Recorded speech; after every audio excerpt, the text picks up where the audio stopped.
നമസ്കാരം. ഒരു നിയോജക മണ്ഡലത്തെ തിരഞ്ഞെടുപ്പ് കണക്കുകൾ വെച്ച് മാത്രം മനസ്സിലാക്കുന്നത് ശരിയല്ല. അവിടുത്തെ ജനങ്ങൾ, അവരുടെ ജീവിതം, അവരുടെ പ്രശ്നങ്ങൾ, ഇതിനെയൊക്കെ അടിസ്ഥാനമാക്കി വേണം നമ്മൾ കാര്യങ്ങൾ കാണാൻ.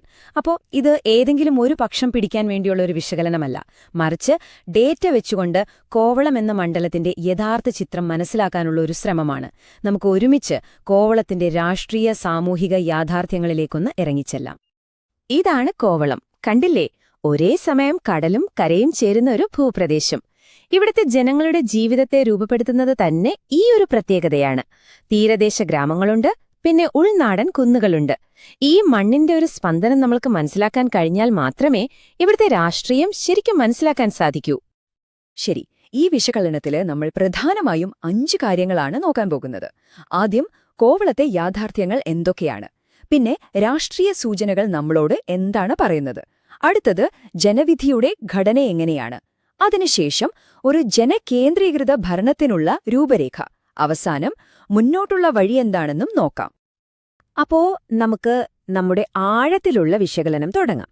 കോവളത്തിന്റെ സാമൂഹികവും സാമ്പത്തികവുമായ ആ ഒരു തനിമ എന്താണെന്ന് മനസ്സിലാക്കിക്കൊണ്ട് നമുക്ക് ആരംഭിക്കാം. ആരാണ് കോവളത്തെ ജനങ്ങൾ? എന്താണ് അവരുടെ ജീവിതം? കോവളം എന്ന് പറയുമ്പോൾ അത് പലതരം സമൂഹങ്ങളുടെ ഒരു മിശ്രിതമാണ്. തീരത്ത് മത്സ്യബന്ധനത്തെ ആശ്രയിച്ച് ജീവിക്കുന്ന ലത്തീൻ കത്തോലിക്കർ ഒരു പ്രധാന ഭാഗമാണ്. ഉൾനാടുകളിലേക്ക് വന്നാൽ കൃഷിയും ടൂറിസവുമായി ബന്ധപ്പെട്ട് കഴിയുന്ന നാടാർ, ഈഴവ, നായർ, പിന്നെ ഒരു ചെറിയ ശതമാനം മുസ്ലിം സമൂഹങ്ങളും ഇവിടെ ഒരുമിച്ച് ജീവിക്കുന്നു. ഓരോ വിഭാഗത്തിനും അവരുടേതായ ജീവിത സാഹചര്യങ്ങളും അതുപോലെ പ്രതീക്ഷകളുമുണ്ട്. ഈ വൈവിധ്യം തന്നെയാണ് കോവളത്തിന്റെ ശക്തിയും അതേസമയം അവിടത്തെ വെല്ലുവിളിയും. ഇവിടത്തെ ഏറ്റവും വലിയ പ്രശ്നം എന്താണെന്നറിയാമോ? അത് ഈ ഒരൊറ്റ വാക്യത്തിൽ ഒതുക്കാം: കുടിവെള്ളത്തിനായി സ്ത്രീകൾ ഇപ്പോഴും പണം നൽകുന്നു. ഇതൊരു വെറും പരാതിയല്ല, കോവളത്തെ പല കുടുംബങ്ങളുടെയും, പ്രത്യേകിച്ച് സ്ത്രീകളുടെ ദൈനംദിന യാഥാർത്ഥ്യമാണിത്. വികസനത്തിന്റെ ഏറ്റവും പ്രധാനപ്പെട്ട ഒരളവുകോലാണ് ശുദ്ധജലം. ഈ ഒരു അടിസ്ഥാന പ്രശ്നം പോലും പരിഹരിക്കപ്പെടാതെ കിടക്കുമ്പോൾ അത് ഭരണസംവിധാനത്തിന്റെ കാര്യക്ഷമതയെക്കുറിച്ച് വലിയ ചോദ്യങ്ങൾ ഉയർത്തുന്നുണ്ട്. അപ്പോ ജനങ്ങളുടെ വികാരം രൂപപ്പെടുത്തുന്ന 3 പ്രധാന പ്രശ്നങ്ങൾ ഇവയാണ്. ഒന്നാമത്തത്, നമ്മൾ നേരത്തെ പറഞ്ഞ കുടിവെള്ളക്ഷാമം. പലർക്കും ടാങ്കർ ലോറികളെ ആശ്രയിച്ച് പണം കൊടുത്ത് വെള്ളം വാങ്ങേണ്ട ഒരവസ്ഥ. രണ്ടാമത്തത്, തൊഴിലില്ലായ്മ. ഉയർന്ന സാക്ഷരതയൊക്കെ ഉണ്ടായിട്ടും യുവാക്കൾക്ക്, പ്രത്യേകിച്ച് ഗൾഫിൽ നിന്ന് മടങ്ങി വന്നവർക്ക് ജോലി കിട്ടുന്നില്ല. മൂന്നാമത്തത്, മോശം റോഡുകൾ. ഇത് അവരുടെ സമയത്തെയും പണത്തെയും ഒരുപോലെ ബാധിക്കുന്ന ഒരു കാര്യമാണ്. ഈ പ്രശ്നങ്ങളുടെ കൂടെ ദൈനംദിന ജീവിതത്തിലെ ഭാരം കൂട്ടുന്ന മറ്റൊരു ഘടകമാണ് വിലക്കയറ്റം. കേരളത്തിലെ ഇപ്പോഴത്തെ പണപ്പെരുപ്പ് നിരക്ക് 5.9%. ഇതിന്റെ അർത്ഥമെന്താ? എല്ലാ അവശ്യ സാധനങ്ങളുടെയും വില കൂടുന്നു. മത്സ്യബന്ധനത്തിനുള്ള ഡീസൽ മുതൽ അടുക്കളയിലെ അരി വരെ എല്ലാറ്റിനും വില കൂടുമ്പോൾ അത് സാധാരണക്കാരായ കുടുംബങ്ങളെ നേരിട്ടാണ് ബാധിക്കുന്നത്. ഒരു നിമിഷം നമുക്കൊന്ന് നിർത്താം. ഈ വിശകലനം കേവലം കണക്കുകളിൽ ഒതുങ്ങരുത്. നമ്മുടെ ഭരണഘടനയുടെ അടിസ്ഥാന മൂല്യങ്ങളുമായി ഇതിനെ ബന്ധിപ്പിക്കേണ്ടതുണ്ട്.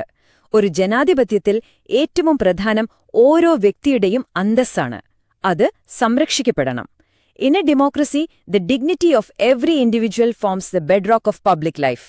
അറിവോടെയും ഉത്തരവാദിത്തത്തോടെയുമുള്ള പൊതുസംഭാഷണങ്ങളാണ് അതിന്റെ അടിത്തറ. ശരി, ജനങ്ങളുടെ സാമൂഹിക പശ്ചാത്തലത്തിൽ നിന്ന് ഇനി നമുക്ക് തെരഞ്ഞെടുപ്പ് ഫലങ്ങളുടെ കണക്കുകളിലേക്ക് വരാം. ഈ സംഖ്യകൾക്ക് നമ്മളോട് എന്താണ് പറയാനുള്ളത്? നമുക്ക് നോക്കാം. 2021 തെരഞ്ഞെടുപ്പിൽ UDF സ്ഥാനാർത്ഥിക്ക് 47.06% വോട്ടുകളാണ് കിട്ടിയത്. അതായത് മണ്ഡലത്തിലെ പകുതിയോളം വോട്ടർമാരുടെ പിന്തുണ അവർക്കുണ്ടെന്നു വ്യക്തം. അതൊരു വളരെ വ്യക്തമായ ഭൂരിപക്ഷമാണ്. തൊട്ടു പിന്നിൽ തന്നെയുണ്ട് പ്രധാന എതിരാളിയായ LDF. അവർക്ക് 39.79% വോട്ടുകൾ ലഭിച്ചു. ഇതൊരു ശക്തമായ മത്സരമായിരുന്നു എന്നാണ് സൂചിപ്പിക്കുന്നത്. ഏകദേശം 7% വ്യത്യാസം മാത്രമേ ഉള്ളൂ. ഇനി മൂന്നാമത്തെ പ്രധാന മുന്നണിയായ NDAയുടെ കാര്യം നോക്കാം. അവർക്ക് കിട്ടിയത് 11.73% വോട്ടുകൾ. ഒറ്റനോട്ടത്തിൽ ഇത് ചെറുതാണെന്ന് തോന്നാം. പക്ഷേ UDFും LDFും തമ്മിലുള്ള ചെറിയ വോട്ട് വ്യത്യാസം നമ്മൾ കണക്കിലെടുക്കുമ്പോൾ ഈ വോട്ട് വിഹിതം തെരഞ്ഞെടുപ്പ് ഫലത്തെ നിർണയിക്കാൻ പോലും ശേഷിയുള്ള ഒന്നായി മാറുന്നു. ഈ ചാർട്ടിലേക്ക് ഒന്ന് നോക്കൂ. ഇത് മത്സരത്തിന്റെ ചിത്രം കൂടുതൽ വ്യക്തമാക്കുന്നുണ്ട്. UDFന് വ്യക്തമായ മുൻതൂക്കമുണ്ട്, സംശയമില്ല. എന്നാൽ LDFും NDAയും നേടിയ വോട്ടുകൾ ഒരുമിച്ച് കൂട്ടിയാൽ അത് 50% കൂടുതലാണ്. അതായത് പകുതിയിൽ കൂടുതൽ വോട്ടർമാർ UDFനെതിരെയാണ് വോട്ട് ചെയ്തത്. ഈ വിഘടിച്ച പ്രതിപക്ഷമാണ് കോവളത്തെ രാഷ്ട്രീയത്തിന്റെ ഒരു പ്രധാന സവിശേഷത. കഴിഞ്ഞ ദശകത്തിലെ പോളിംഗ് ശതമാനമൊന്ന് ശ്രദ്ധിക്കൂ. 2011-ൽ 68.1% 2016-ലും 2021-ലും 72% മുകളിലാണ്. ഇത് നമ്മളോട് എന്താണ് പറയുന്നത്? ഇവിടുത്തെ വോട്ടർമാർ രാഷ്ട്രീയമായി വളരെ സജീവമാണ്. തങ്ങളുടെ വോട്ടവകാശം അവർ വളരെ ഗൗരവമായി വിനിയോഗിക്കുന്നു എന്ന് തന്നെ. തെരഞ്ഞെടുപ്പ് ഫലങ്ങളിലെ എന്ത് എന്ന ചോദ്യത്തിൽ നിന്ന് ഇനി നമുക്ക് എന്തുകൊണ്ട് എന്നതിലേക്ക് കടക്കാം. ഈ ജനവിധിക്ക് പിന്നിലുള്ള യഥാർത്ഥ കാരണങ്ങൾ എന്തൊക്കെയാവാം? നിലവിലെ ജനപ്രതിനിധിയെ ഒരു സംവിധാനമെന്ന നിലയിൽ വിലയിരുത്തുമ്പോൾ അദ്ദേഹത്തിന്റെ ഏറ്റവും വലിയ ശക്തി ജനങ്ങൾക്ക് എളുപ്പത്തിൽ സമീപിക്കാമെന്നതാണ്. എന്നാൽ കുടിവെള്ളം പോലുള്ള അടിസ്ഥാന പ്രശ്നങ്ങൾ ഇപ്പോഴും നിലനിൽക്കുന്നത് ഒരു ദൗർബല്യമായി കാണാം. അതേസമയം LDFിൽ നിന്നും BJPയിൽ നിന്നും ഉയരുന്ന മത്സരം ഒരു ഭീഷണിയായി നിലനിൽക്കുന്നു. നമ്മളിവിടെ വ്യക്തികളെക്കുറിച്ചല്ല, മറിച്ച് സംവിധാനത്തെക്കുറിച്ചാണ് സംസാരിക്കുന്നത്. ഈ താരതമ്യം ഒന്ന് ശ്രദ്ധിക്കൂ. പ്രാദേശികമായി നല്ല വേരുകളുള്ള, ജനങ്ങൾക്ക് നേരിട്ടറിയാവുന്ന ഒരാൾക്ക് തെരഞ്ഞെടുപ്പിലും എപ്പോഴും ഒരു മുൻതൂക്കം കിട്ടും. ഇതിനെയാണ് ലോക്കൽ ഇൻസൈഡർ കോഷ്യന്റ് എന്ന് പറയുന്നത്. പെട്ടെന്നൊരു ദിവസം പുറത്തുനിന്ന് വരുന്ന ഒരാൾക്ക് ഈയൊരു ബന്ധം സ്ഥാപിച്ചെടുക്കാൻ വളരെ പ്രയാസമായിരിക്കും. വോട്ടർമാരുടെ തീരുമാനങ്ങളെ സ്വാധീനിക്കുന്ന ഒരുപാട് ഘടകങ്ങളുണ്ട്. സാമ്പത്തികമായി നോക്കിയാൽ വിലക്കയറ്റവും ഗൾഫിൽ നിന്നുള്ളവരുടെ തൊഴിലില്ലായ്മയും വലിയ ആശങ്കകളാണ്. സാമൂഹികമായി നാടാർ ഈഴവ സമുദായങ്ങളുടെ മാറുന്ന രാഷ്ട്രീയ നിലപാടുകൾ വളരെ നിർണായകമാണ്. ഇതിനെല്ലാം പുറമെ കാട്ടുപന്നികൾ കാരണം കൃഷി നശിക്കുന്നത് പോലുള്ള പ്രാദേശിക പ്രശ്നങ്ങളും ജനങ്ങളെ വല്ലാതെ അലട്ടുന്നുണ്ട്. വെറും വാഗ്ദാനങ്ങൾക്കപ്പുറം അന്തസ്സോടെ ജീവിക്കാനുള്ള അവസരങ്ങളാണ് അവർ ശരിക്കും ആഗ്രഹിക്കുന്നത്.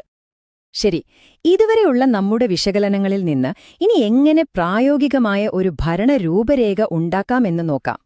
ഈ ഡാറ്റയുടെ അടിസ്ഥാനത്തിൽ ജനങ്ങളുമായി എങ്ങനെ ഫലപ്രദമായി സംവദിക്കാൻ സാധിക്കും?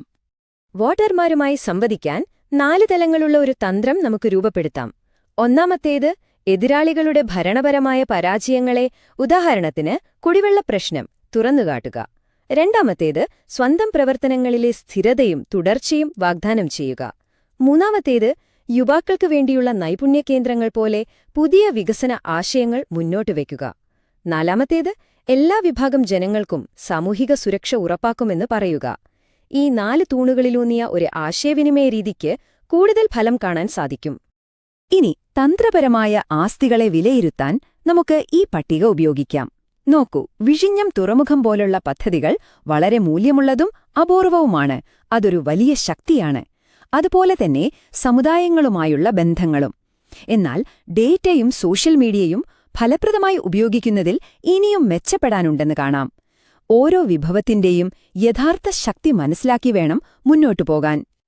ഓരോ വിഭാഗം ജനങ്ങളുടെയും പ്രശ്നങ്ങൾ തീർത്തും വ്യത്യസ്തമാണ്. അപ്പോൾ അവരെ സമീപിക്കേണ്ട രീതിയും വ്യത്യസ്തമായിരിക്കണം. യുവാക്കൾക്ക് വേണ്ടത് തൊഴിൽമേളകളും നൈപുണ്യ പരിശീലനവുമാണ്. സ്ത്രീകൾക്ക് വേണ്ടത് സുരക്ഷയും ആരോഗ്യ പദ്ധതികളുമാണ്. മത്സ്യത്തൊഴിലാളികൾക്ക് അവരുടെ ഉപജീവനത്തിനുള്ള സഹായം വേണം. കർഷകർക്ക് കൃഷിനാശത്തിനുള്ള നഷ്ടപരിഹാരം ഉറപ്പു നൽകണം. ഓരോരുത്തരുടെയും പ്രശ്നങ്ങൾക്ക് പ്രത്യേകമായി പരിഹാരം കാണണം. അപ്പോ നമ്മൾ നമ്മുടെ വിശകലനത്തിന്റെ അവസാന ഘട്ടത്തിലേക്ക് കടക്കുകയാണ്. ഡേറ്റയും ഭരണവും ജനങ്ങളുടെ വിശ്വാസവും എങ്ങനെ പരസ്പരം ബന്ധപ്പെട്ടിരിക്കുന്നു എന്ന് നമുക്ക് അവസാനമായി ഒന്ന് നോക്കാം. ഡാറ്റയെ അടിസ്ഥാനമാക്കിയുള്ള തന്ത്രങ്ങൾ മെനയുമ്പോൾ ഒരു കാര്യം നമ്മൾ ഒരിക്കലും മറക്കാൻ പാടില്ല: വോട്ടർമാരുടെ സ്വകാര്യതയെ മാനിക്കുക എന്നത്. ഇന്ത്യയുടെ പുതിയ നിയമപ്രകാരമുള്ള ഒരു ആവശ്യം മാത്രമല്ല, അതിലുപരി അത് വിശ്വാസം വളർത്താനുള്ള അടിസ്ഥാനപരമായൊരു മാർഗമാണ്. ഓരോ വ്യക്തിയുടെയും സമ്മതമില്ലാതെ അവരുടെ ഒരു വിവരവും ഉപയോഗിക്കരുത്. ഞാൻ നിങ്ങളോട് ഒരു ചോദ്യം ചോദിച്ചുകൊണ്ട് അവസാനിപ്പിക്കാം. ജനങ്ങളുടെ യഥാർത്ഥ പ്രശ്നങ്ങളെയും പരാതികളെയും കേൾക്കാൻ ഡേറ്റയെ ഒരു ഉപകരണമായി നമ്മൾ ഉപയോഗിച്ചാൽ ഭരണത്തിന് അതിന്റെ യഥാർത്ഥ ലക്ഷ്യം, അതായത് ജനങ്ങളെ സേവിക്കുക എന്നത് നിറവേറ്റാൻ സാധിക്കുമോ?